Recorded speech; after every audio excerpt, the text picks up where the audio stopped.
అదే RTV app వార్తల్ని క్షణాల్లో చదివే అవకాశం ఉంటుంది. ఒక న్యూస్ పేపర్, ఒక టెలివిజన్ ఛానల్ మీ చేతుల్లో ఎప్పుడూ ఉంటాయి.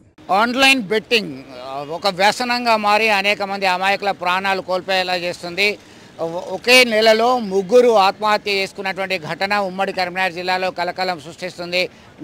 నేను హైదరాబాద్ వెళ్ళొస్తాను, మళ్ళీ నేను వారం రోజుల్లో వస్తానని చెప్పి వెళ్ళినటువంటి కొడుకు ఆయన స్వంత వ్యవసాయ భూమిలో ఉన్నటువంటి ఆ బావిలో దూకి ఆత్మహత్య చేసుకున్నటువంటి ఘటన కలకలం సృష్టిస్తుంది. కరీంనగర్ జిల్లా తిమ్మాపూర్ మండలం మన్నెంపల్లి గ్రామానికి చెందినటువంటి నిఖిల్ ఆన్లైన్లో అప్పుల పాలయ్యాడు.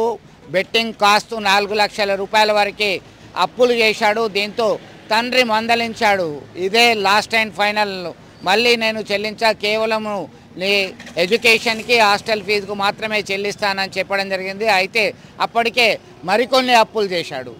పోవడమే తప్ప రావడం లేనటువంటి ఆన్లైన్ బెట్టింగ్ గేమ్లో ఒక వ్యసనంగా మారింది.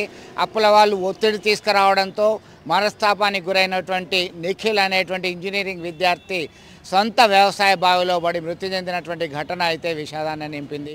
ఆన్లైన్ బెట్టింగ్లను బ్యాన్ చేయాల్సినటువంటి అవసరం ఉందని పలువురు డిమాండ్ చేస్తున్నారు. మరిన్ని వీడియోస్ కోసం ఛానల్ ని సబ్స్క్రైబ్ చేయండి. లేటెస్ట్ అప్డేట్స్ కోసం వాట్సాప్ ఛానల్ ని ఫాలో చేయండి. అండ్ లింక్ డిస్క్రిప్షన్ లో ఉంది.